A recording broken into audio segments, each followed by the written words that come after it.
철학이라고 하면 뭔가 벌써부터 머리가 아프고 약간 귀를 막을지도 모르겠네요. 하지만 최대한 재미있고 간편하게 설명을 해드렸더니 잘 들어주시면 감사하겠습니다. 네, 먼저 장폴 샤르트르, 과연 그는 누구인가? 일 것입니다. 대림 특강이기 때문에 당연히 하느님을 절실히 믿는 가톨릭 신자라고 생각될 수 있습니다. 하지만 아쉽게도 샤르트르는 신자가 아니라 무신론자, 신이 없다고 주장하는 사나이입니다. 여기서 우리는 그렇다면 왜 여기까지 와서 무신론자의 말을 또 그것도 그의 철학에 들어야 하는가 라는 의문이 생길지도 모릅니다. 그렇지만 샤르트르의 철학을 잘 들어보면 우리의 그 생각이 조금씩 바뀌어 갈 것입니다. PPT 잘 보이지요? 네. 먼저 샤르트르는 세상의 모든 존재를 의식이 있는가 없는가에 따라 인간과 사물로 구분하였습니다. 의식이 있는 존재를 인간이라고 하였고 의식이 없는 존재를 사물이라고 하였습니다. 그렇다면 여기서 그러면 우리 집 뽀삐는 걔는 뭔가? 라는 생각이 들 수도 있을 것입니다. 사르트르가 말하는 의식은 의미를 붙이는 능력을 가리킵니다. 자, 여기에 독서대가 하나 있습니다. 본래 이것은 나무를 가공한 어떠한 곳에 불과하지만 인간들에 의해 독서대라는 이름이 붙여지고 그 쓰임새와 그 의미가 부여된 것입니다. 오로지 인간만이 이것이 책상이다, 저것이 강아지다 라고 이름을 붙이며 의미를 부여하는 능력을 가지고 있습니다. 그렇기 때문에 능력이 없는, 의미를 붙이는 능력이 없는 동물이나 식물은 모두 사물로 취급됩니다. 이처럼 인간은 자신이 바라보는 모든 존재에게 이름과 의미를 붙이고 그 존재를 규정하는 존재입니다. 하지만 단 하나 의미를 붙이지 못하는 존재가 있습니다. 바로 자기 자신이죠. 우리 신앙인들에게 있어 인간은 하느님의 피조물이자 하느님께서 사랑하는 그러한 존재입니다. 하느님께서는 우리가 누구인지 어떠한 삶을 살아야 하는지를 알려주고 계십니다. 하지만 샤르트르에게 있어 인간의 의미는 이와 다릅니다. 앞서 말했듯이 그는 무신론자이기 때문입니다. 신이 없다고 주장하는 샤르트르에게 있어 인간은 그냥 아무런 존재의 의미도 삶의 의미도 없이 우연히 거기 있는 존재입니다. 세상에 그냥 던져진 존재와 같다고 생각하시면 될 것입니다.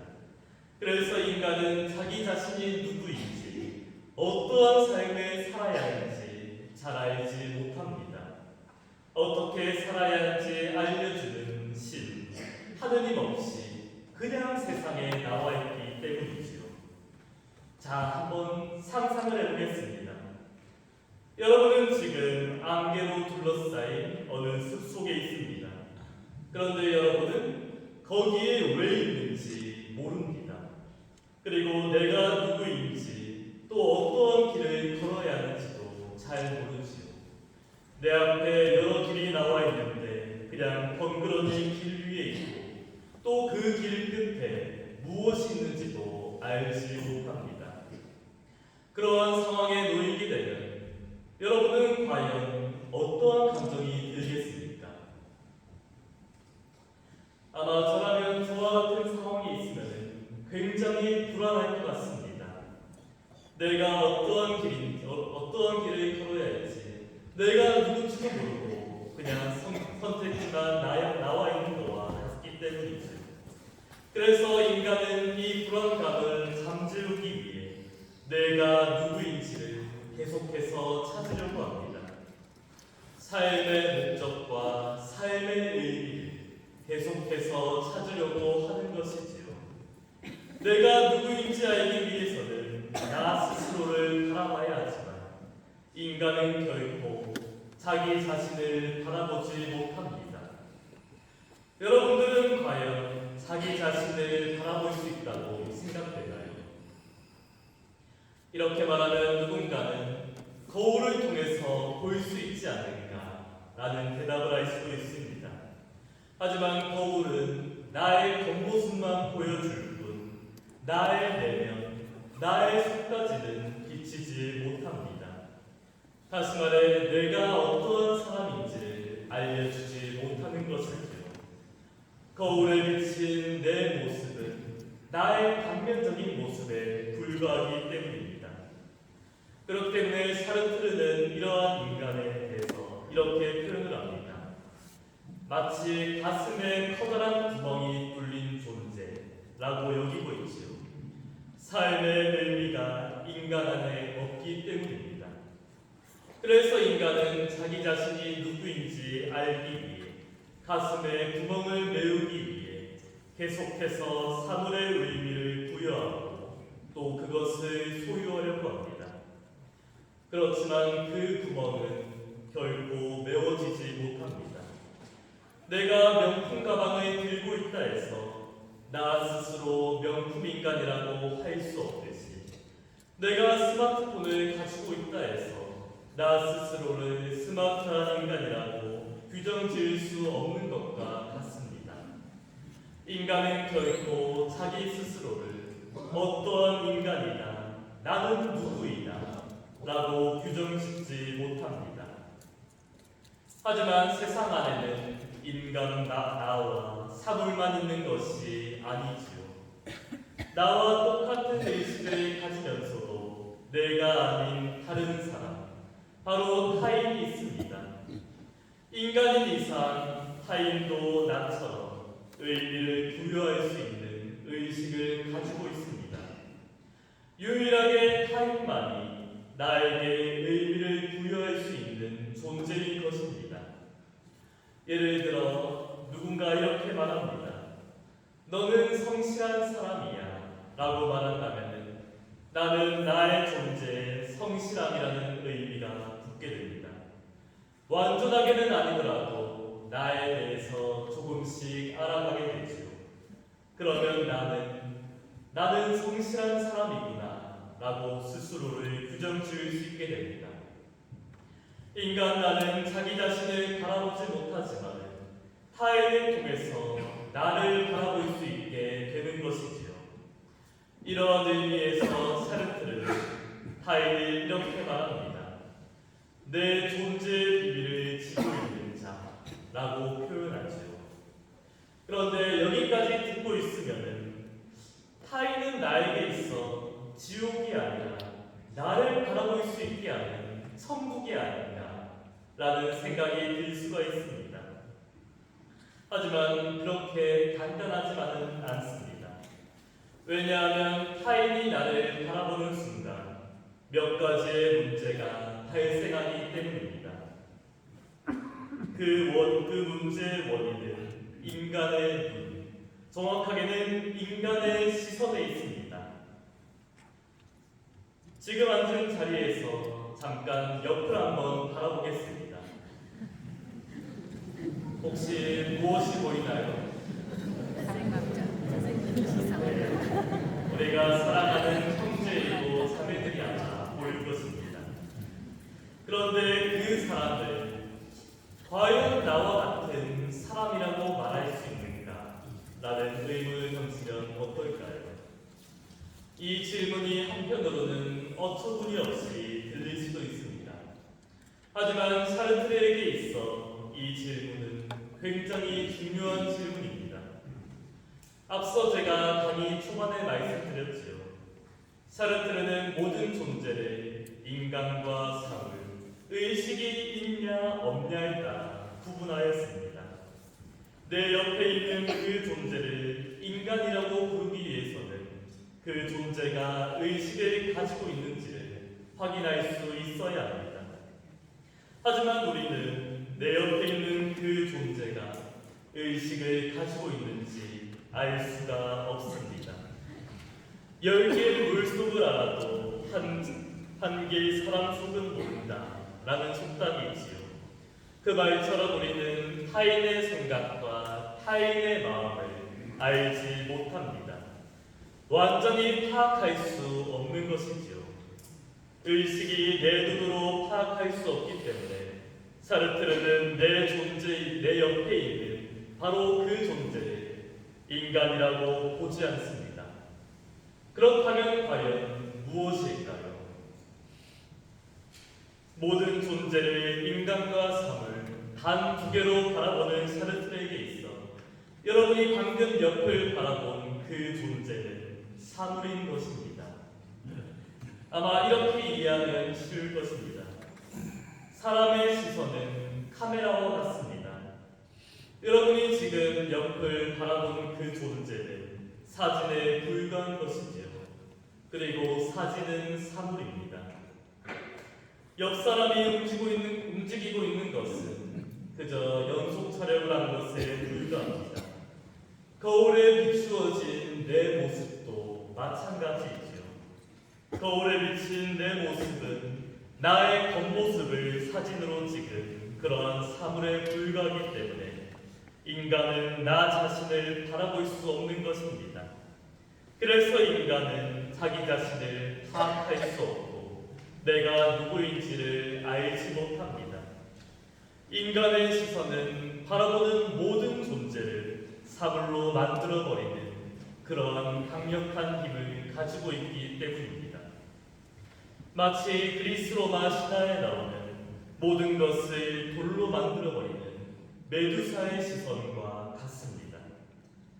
이것이 한편으로는 별거 아니라고 생각될지 모르지만 이 역시 샤르트르에게 있어서는 중요한 문제입니다.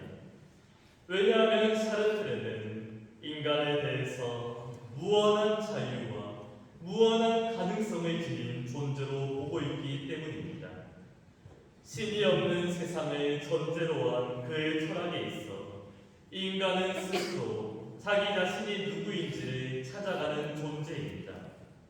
안개로 둘러싸인 그 숲속에 그 길 위에 내가 누구인지를 계속해서 찾아가고 길을 걸어가는 존재입니다. 그런데 내가 타인의 시선에 의해 사물이 되는 순간 나에게는 그 어떠한 자유도 어떠한 가능성도 사라지게 됩니다. 사르트르는 사물이 된 인간을 두고 이렇게 표현을 합니다. 죽은 자, 죽은 사물, 다시 말해 시체로 보는 것이지요. 인간이면서도 인간이길 포기한 그러한 상태를 두고 사르트르는 사물이 된 인간을 두고 말합니다. 타인이 나를 바라보는 순간 나는 인간에서 사물, 죽은 자로 추락하게 됩니다. 이처럼 사르트르에게 있어 타인은 나의 가능성과 나의 인간성을 모두 없애버리는 그러한 사당무도한 살인자입니다. 게다가 여기서 한 가지 더 문제점이 발생합니다. 사르트르가 말하는 의식이 뭐라고 말했었지요? 의식은 사물의 의미와 그 존재의 의미를 부여하는 능력입니다.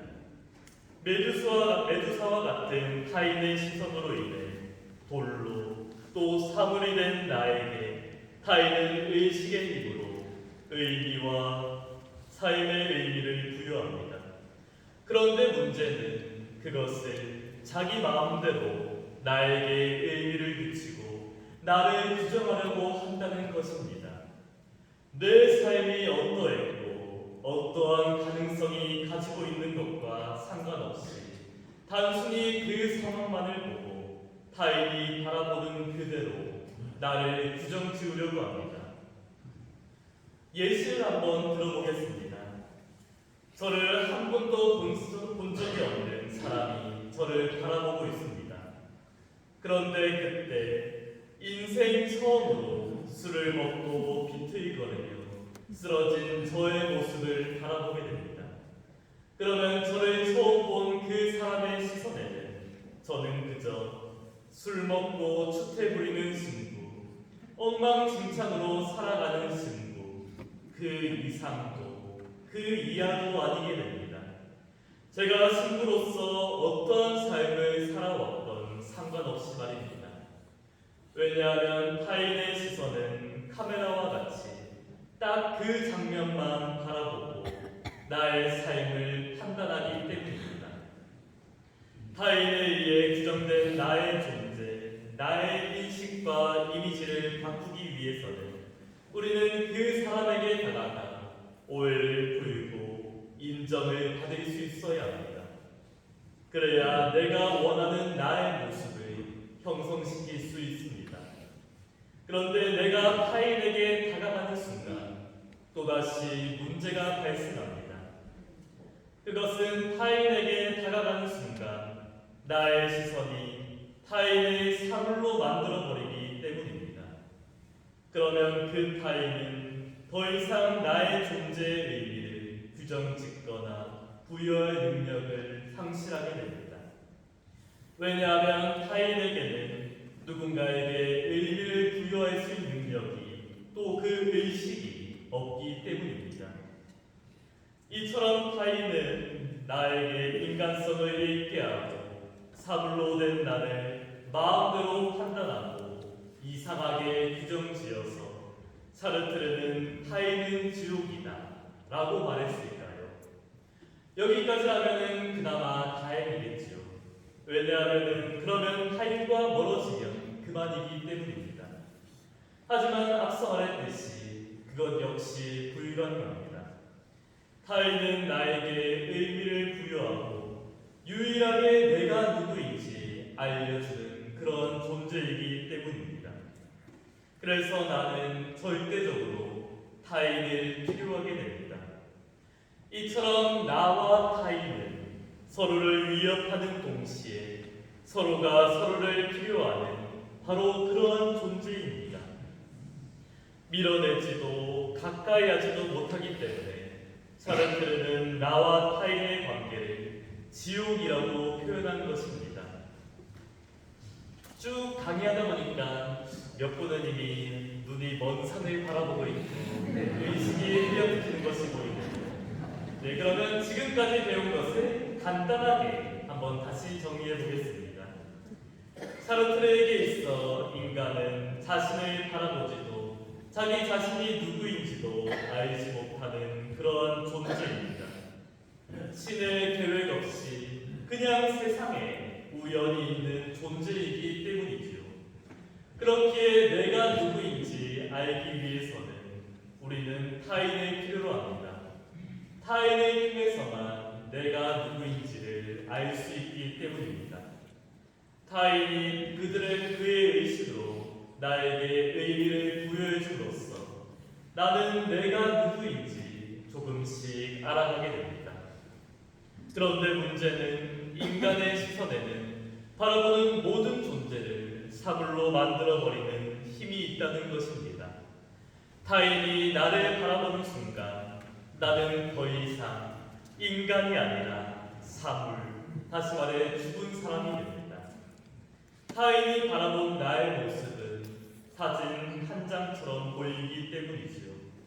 내가 원하는 것은 인간 류기본이 누구인지인데 상대는 그저 사물로 죽은 신체로만 바라보려고 합니다.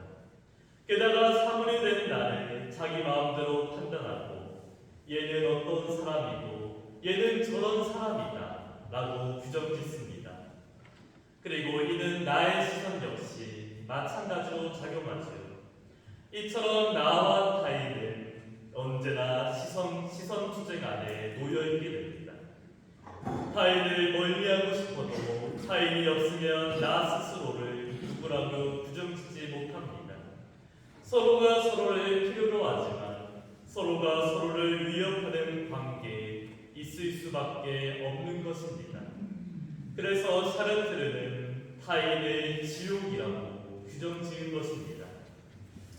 네, 여기까지 들으면은 샤르트르가 왜 타인을 지옥으로 말했는지 조금 이해가 될 거라고 생각되는데 맞나요? 네, 알겠습니다. 그런데 여기까지 들어보면은 우리 중 누군가는 이런 생각을 가질 수가 있습니다. 샤르트르는 무신론자잖아. 우리는 존재의 의미가 있으니 나와는 상관없지 않을까라는 의문점을 가질 수가 있습니다.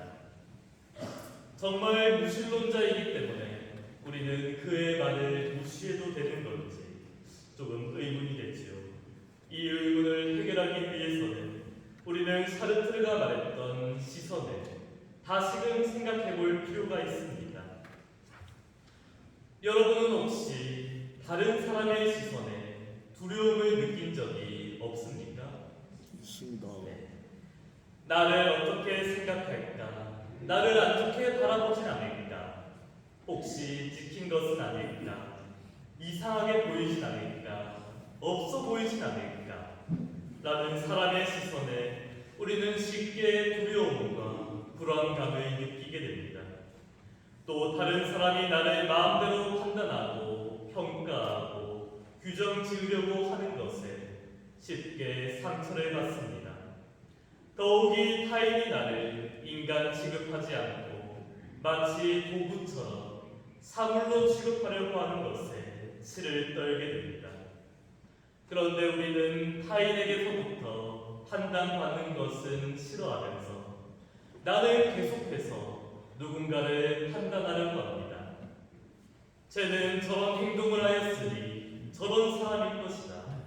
저는 평소에 조금 성품이 안 좋은 것 같으니 거친 사람이다. 난폭한 사람이다.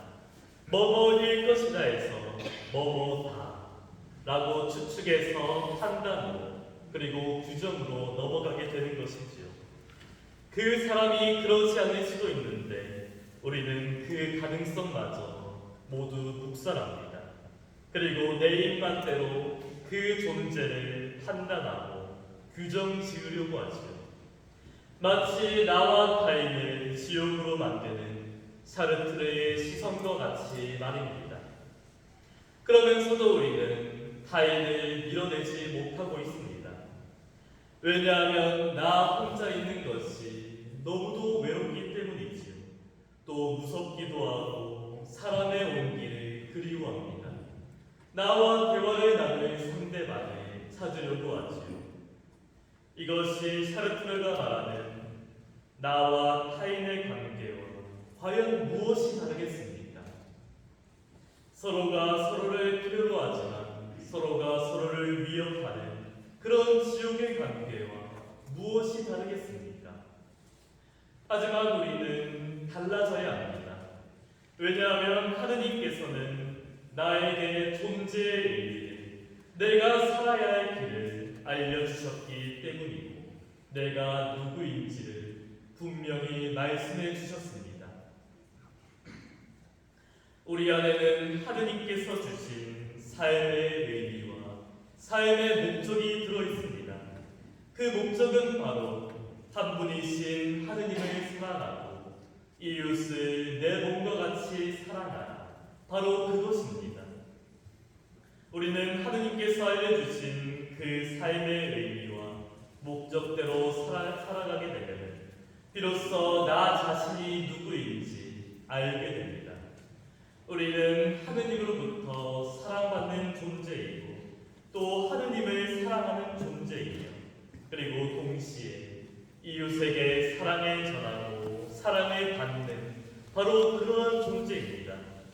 그것이 바로 내 존재의 의미이고 삶의 목표입니다. 하지만 우리는 일상 안에서 이를 망각하면서 살아가곤 합니다. 그러다 보니 쉽게 타인의 시선을 의식하게 되지요. 하지만 나에게 시선을 보내고 있는 존재는 타인만 있는 것이 아닙니다. 우리가 태어나면서부터 죽는 그 순간까지 계속해서 나에게 시선을 보내고 있는 존재가 있습니다. 바로 임마누엘이신 하느님이시죠. 그분께서는 늘 여러분 곁에서 당신의 시선을 보내고 계십니다.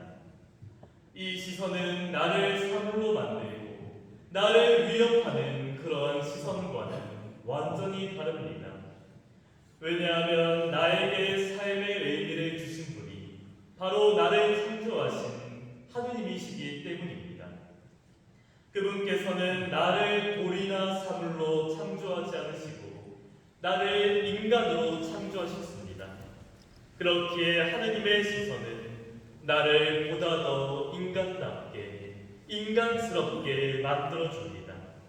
그리고 우리가 하느님의 창조 목적에 따라 하느님과 타인에게 사랑을 전하면 전할수록 우리는 더욱더 창조 때 목적에 따라 인간답게 되어갑니다. 인간 그 자체가 하느님의 사랑으로 창조된 존재이기 때문이죠. 그리고 그 과정에서 우리는 나 자신이 누구인지 알게 되고 그리고 그때부터 나는 하느님의 사랑받는 존재임을 그분의 자녀라는 사실을 알게 됩니다. 그렇게 되면은 내 안의 불안감은 조금씩 사그라집니다. 이처럼 그분께서는 창조 때부터 계속해서 우리에게 당신의 따스한 시선을 보내고 계십니다. 그런데 아까의 문제와 같이 우리는 그 하느님의 시선을 제대로 느끼지 못할 때가 많다는 것입니다. 아무리 하느님께서 또 알려주신 그 하느님 사랑과 이웃 사랑은 내 머릿속에 놓여 있어도 실상 내가 처한 상황이 되면 그분께서 하신 말씀도 그분의 존재도 내 안에서 잊혀져 갑니다. 그리고 그분의 말씀도 그냥 나와 먼 얘기, 나와 상관없는 얘기로 들리게 됩니다. 일상 안에서 겪게 되는 수많은 업무와 스트레스, 또 인간 간의 관계에서 발생하는 그러한 상처와 불안감, 당장에 내일이 어떤 일이 있을지도 모르는 바로 그러한 불안감이 그리고 다른 사람들의 시선들이 그분의 시선을 바라보지 못하게 하는 것은 아닐까라는 생각이 듭니다. 그래서 하느님께서는 직접 우리의 눈에 보이고 귀로 들을 수 있는 분을 바로 우리에게 보내주셨습니다. 바로 당신의 아드님이신 예수 그리스도이시지요. 예수님께서는 바리사이들과 율법학자들이 가난하고 병든이 그 죄인을 멸시하고 밀어내려는 바로 그 지옥 같은 광경 한 가운데로 오셨습니다. 그것도 가장 작은 아기의 모습으로 오셨지요. 만약에 예수님께서 아기의 모습이 아니라 머리에 왕관을 쓰고 하늘 위에서 고고하게 내려오셨더라면 어땠을까요? 그러면 바리사이들과 율법학자들은 자신들이 기다리는 구세주가 왔다며 분명 환호하였을 것입니다. 그러면 예수님께서 당신의 신원을 알렸을 때도 당신께서 하느님의 아들이라고 고백할 때도 그것을 그대로 믿었을 것이고 어쩌면 그토록 잔혹한 그 십자가의 죽음을 피할 수 있었을지도 모릅니다. 그럼에도 예수님께서는 그 높은 위치에서 오시지 않았습니다. 그렇게 오시면 낮고 가난한 사람들이 더욱더 멀어지고 소외되기 때문이지요. 자, 한번 상상을 해보겠습니다. 예수님께서 만약 높은 신분으로 오셨다고 한번 가정해보겠습니다.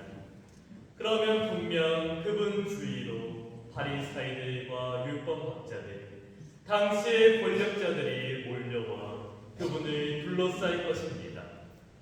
그럼에도 예수님께서는 그들을 뿌리치고 병든 자들, 가난하고 낮은 이들에게 가려고 하셨을 터이지요.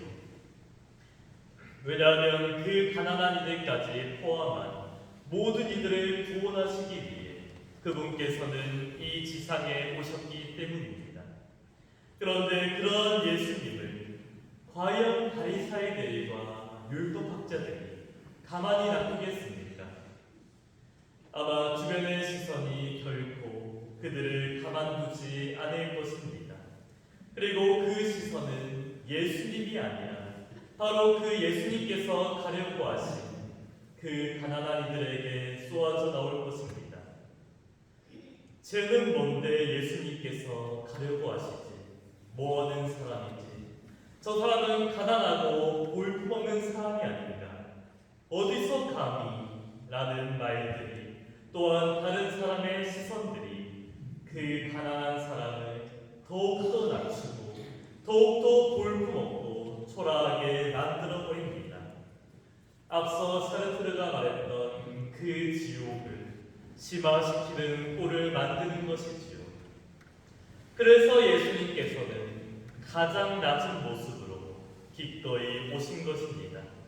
그리고 그들에게 가셨지요. 타인을 지옥으로 만드는 시선들이 오로지 당신께만 몰릴 수 있도록 당신만을 바라볼 수 있도록 말입니다. 그렇게 예수님께서는 타인의 시선을 모두 당신의 십자가에 짊어지시고 기꺼이 죽음을 향한 그 길을 걸어가셨습니다. 그리고 그 종착지는 골고타 언덕 위에 높은 십자가 위였습니다. 사람들이 타인을, 그 가난한 사람들을 더 이상 멸시하고 사물로 지옥으로 만들지 않도록 그들이 바라보는 시선을 들어 높이셨습니다. 아래가 아닌 위에 계신 당신을 바라볼 수 있도록 예수님께서는 그 높은 십자가 위에 매달리신 거라 생각됩니다. 그리고 당신의 죽음으로 그 지옥 같은 시선들을 모두 지워내셨습니다. 대림 시기에 우리에게 오시려는 분이 바로 그러한 분이십니다. 낮은 이들과 함께하기 위해 그리고 서로가 서로를 사물로 만들어 지옥으로 만들려는 그 슬프고 잔혹한 모습을 막기 위해 그리고 하느님의 그 따스한 시선을 우리가 느낄 수 있도록 그분께서는 가장 작은 아기의 모습으로 오신 것입니다. 그런데 여기서 우리 중 누군가는 또 이런 생각을 할 수가 있습니다. 예수님께서 우리에게 오신다고 해도 결국 내 눈에는 안 보이지 않는가? 그럼 어떻게 하느님의 시선을 느끼라는 말인가? 라는 의문과 불안을 또 불만을 가질지도 모릅니다. 네, 물론 그럴지도 모르지요. 그럼 반대로 예수님께서 우리 눈에 보이는 모습으로 오셨다면 과연 어땠을까요? 분명 더할 나위 없이 기뻤을 것입니다. 우리가 그토록 바라는 구세주가 왔으니 말이죠. 그런데 저는 그 가운데 기쁨과 조금 반대되는 그런 우려의 생각이 들었습니다. 그것은 바로 예수님만 바라보다 보니 그분께서 바라시는 일을 오히려 그르치게 될 거라는 그러한 생각입니다. 예수님께서 내 눈에 보이게 되면 우리는 쉽게 현실로부터 눈을 돌리게 될 것입니다. 나에게 상처를 주었던 이웃들로부터 더 이상 시선을 보내지 않고 더 이상 보지 않고 삶 안에서 나에게 어려움과 고통을 주었던 그 세상으로부터 도피하고 회피하며 예수님만 바라보게 될 것입니다. 그러면 우리는 하느님께서 바라보시는 일, 하느님께서 바라시는 일인 그 이웃 사랑도 세상에 당신의 복음을 전하는 일도 모두 내팽개칠지 모릅니다. 이것이 자신의 일상과 가정도 이웃도 모두 내팽개치고 맹목적으로 신만 바라보려는 그런 광신도와 무엇이 다르겠습니까? 그래서 예수님께서는 기꺼이 보이지 않는 모습으로 우리에게 오신 것이라 생각됩니다. 우리의 시선은 어느 한 곳에만 집중하게 되면 다른 것들을 희미하게 만들어버립니다. 그러면 전체를 바라볼 수 없게 되지요. 그렇기에 예수님께서는 타인의 사물로 만들어버리는 바로 그 시선을 분산시키고 전체를 바라볼 수 있도록 아버지 하느님께서 창조하신 그 세상과 이웃 사이로 오신 것입니다. 우리가 그분께서 창조하신 세상과 이웃 안에 있는 하느님의 시선을 발견할 수 있도록, 타인에게서 하느님 시선을 발견할 수 있도록 오신 것이지요. 사르트르에게 있어 타인은 나의 인간성을 빼앗아가는 지옥과 같은 존재입니다. 하지만 하느님의 자녀인 우리에게 있어 타인은 다릅니다. 타인은 나를 보다 더 인간답게 만들어주는 존재입니다. 왜냐하면 타인 안에는 그 타인의 시선뿐만 아니라 하느님의 시선도 함께 공존하고 있기 때문입니다. 우리가 진정 타인으로부터 나의 삶의 의미와 내 존재의 의미를 알기 위해서는 타인 안에 있는 바로 그 하느님의 시선을 직시할 수 있어야 합니다. 그리고 이를 드러내기 위해 예수님께서 우리에게 오신 것입니다. 자, 그렇다면 강의 처음에 했던 질문을 여러분에게 다시 한번 해보겠습니다. 타인은 정말 여러분에게 있어 지옥인가요?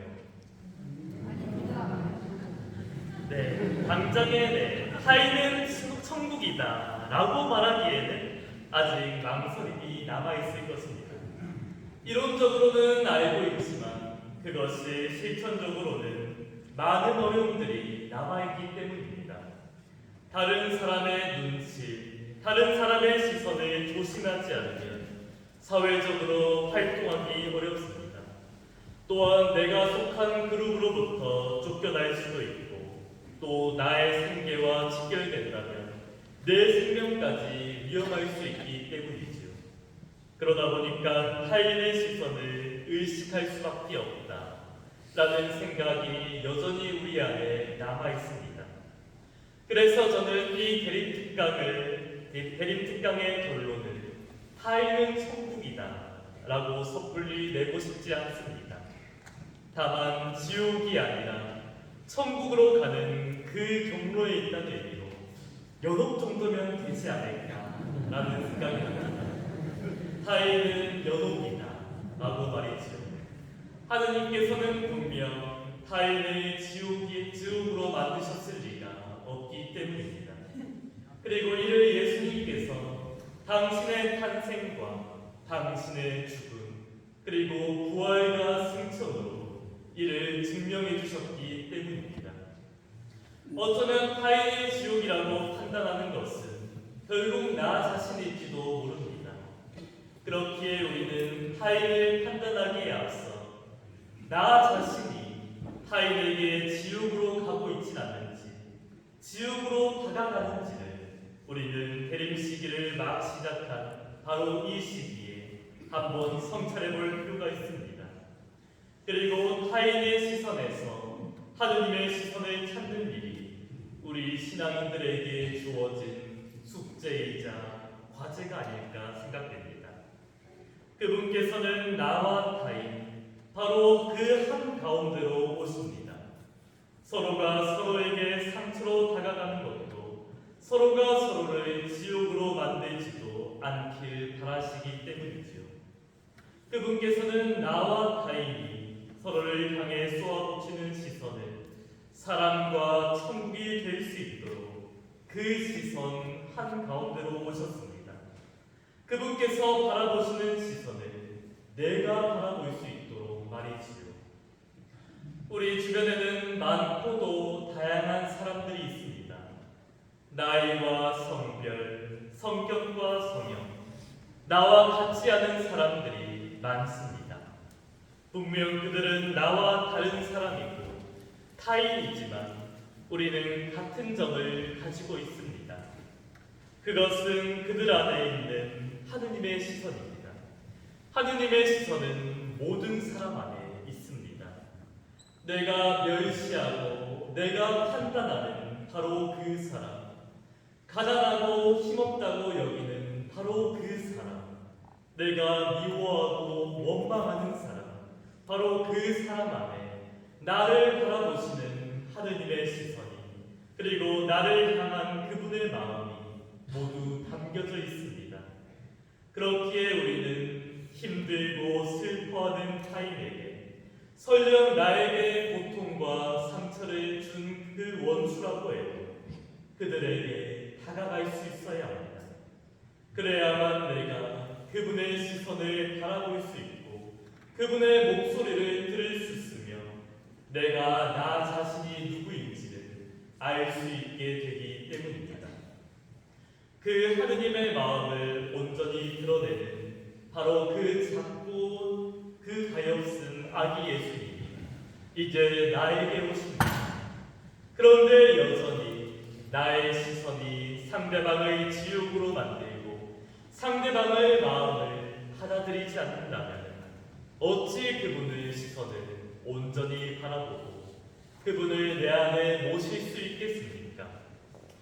그러니 대림식이 예수님을 기다리고 준비하는 바로 그 시간 동안 나의 마음을, 나의 시선을 그분 보기 좋은 바로 그 상태로 변화시켜 나가며 그분께서 바라보는 시선으로 세상과 이웃, 타인을 바라보셨으면 좋겠습니다. 나와 함께 있는 사람은 단순히 나에게 고통을 주는 존재도 상처를 주거나 지옥으로 만드는 그런 존재가 아니라 내가 사랑해야 될 존재, 하느님께서 사랑하는 바로 그런 존재입니다. 그 사실을 기억하시어 나에게 오시는 예수님을 통해 하느님의 시선을 타인으로 바라보며 언젠가는 타인은 천국이다 라는 말을 진정 외칠 수 있는 그날을 고대하며 이만 대립특강 마치겠습니다.